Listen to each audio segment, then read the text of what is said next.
What if the hardest part of your training isn't the miles you run, but the numbers you trust?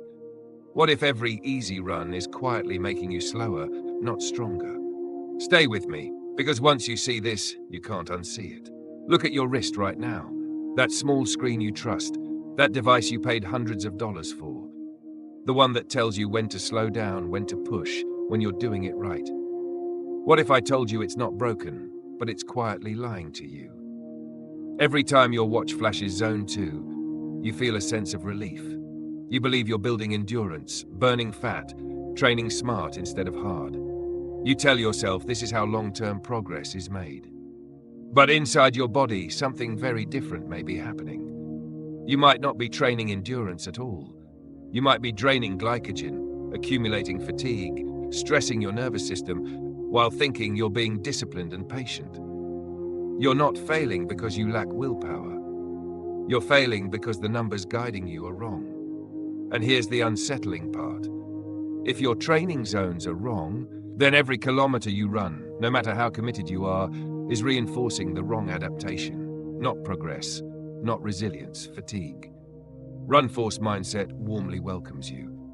If you value clear thinking, science-based training, and honest conversations about running, make sure to subscribe to the channel to support us in creating more high-quality content like this. Before we go any further, let me ask you something. Quick reflection question. Please answer in the comments. A. My watch truly reflects my body. B. My watch might be misleading me. Comment A or B below. Why are most zones wrong? If the numbers on your watch feel suspicious, the next question becomes unavoidable. Where did those numbers actually come from? For almost every runner on the planet, their heart rate zones are built on a single equation that has survived far longer than it deserves. 220 minus your age, that's it. One line of math quietly shapes years of training decisions, early mornings, and race expectations. Here's the uncomfortable truth. That formula was never designed for runners. It didn't come from elite endurance research, and it was never meant to prescribe training intensity. It was a rough statistical observation made decades ago on cardiac patients, used to monitor safety, not performance. Yet modern watches still treat it like biological law. The problem is that maximum heart rate isn't something you earn through discipline or lose predictably with age. It's largely genetic. It's influenced by heart size, electrical conduction, and individual physiology. Two athletes of the same age can differ by 30 beats or more in true maximum heart rate, and both can be perfectly healthy. When your watch assumes a ceiling that doesn't belong to you, everything underneath collapses. Your easy runs get misclassified. Your hard days lose their edge. You're either forced to slow down when your body is ready to work, or pushed too hard when you should be recovering. This is how committed runners become confused, frustrated, and stuck, despite doing everything by the book. The foundation itself is flawed. And until that foundation is questioned, no amount of motivation or consistency will fix what the math is quietly breaking. And yet, even that flawed ceiling isn't the most damaging mistake built into your watch. The deeper error lives at the other end of the spectrum, at the flaw your watch completely ignores. Your resting heart rate is not just a number, it's a reflection of how efficiently your heart pumps blood, how calm your nervous system is under stress, and how much aerobic work your body has truly absorbed over time. It is one of the clearest windows we have into real fitness. Now, consider what happens when that window is sealed shut. Take two runners of the same age. One lives under constant stress, sleeps poorly, and rarely trains consistently.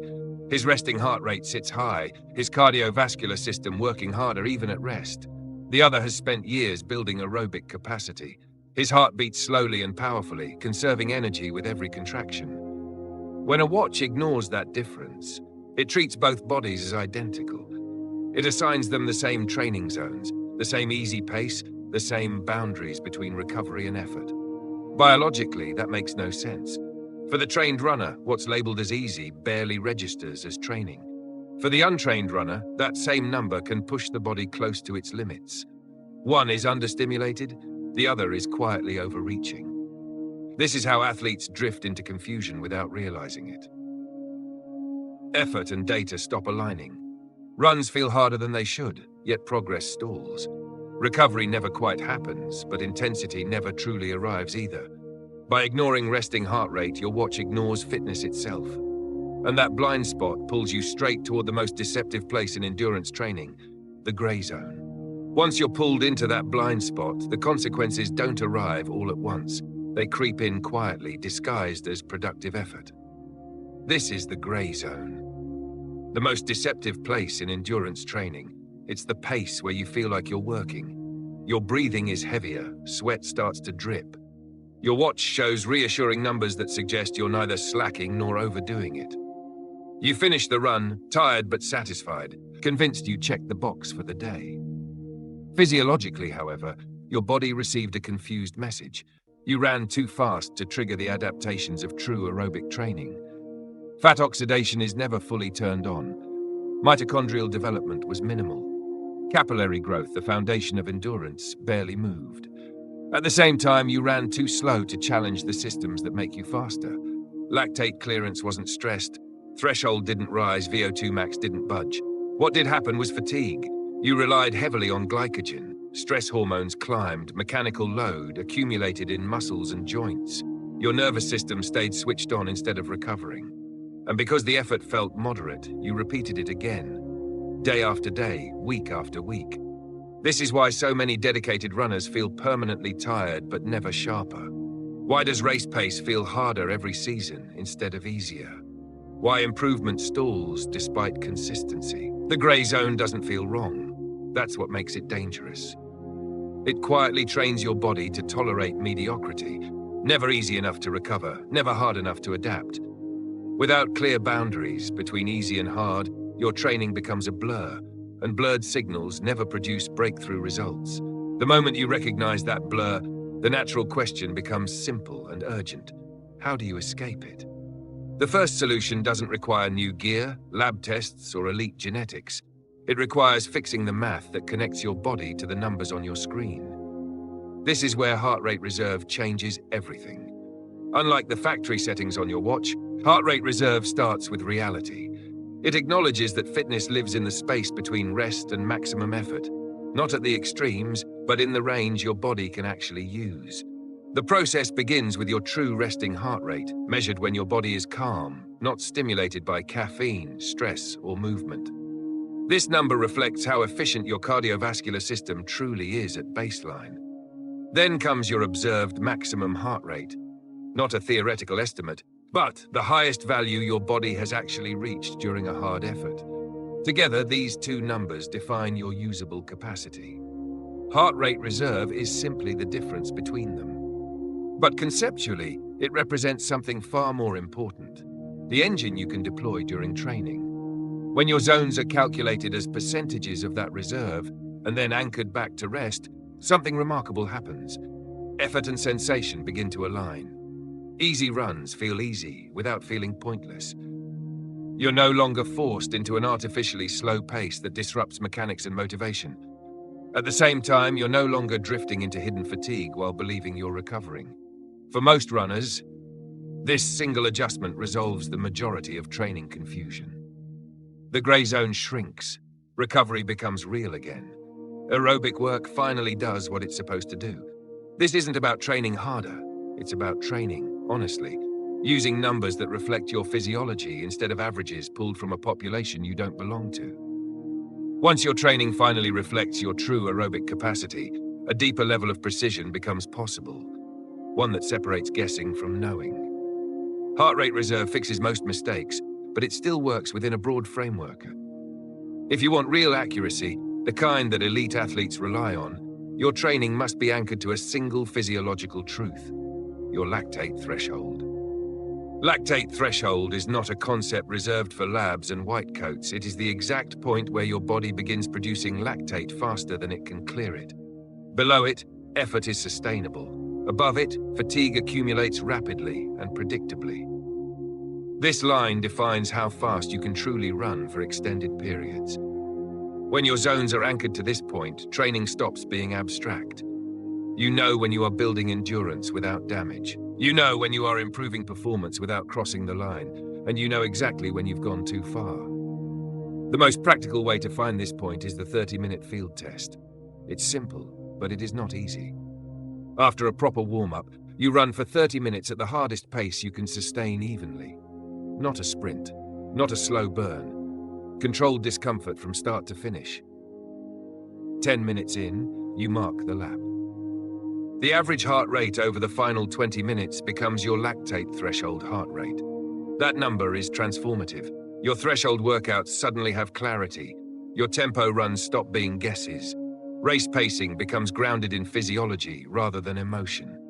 You no longer rely on hope or adrenaline to guide effort. You rely on data that reflects how your body actually functions under stress. This is the moment training changes character. You stop reacting to fatigue and start anticipating it. You stop chasing numbers and start respecting limits. Precision replaces confusion, and progress becomes repeatable instead of accidental. This is not about running harder, it's about finally running with intent. With that level of precision in place, your training zones finally stop being abstract labels and start becoming meaningful biological signals.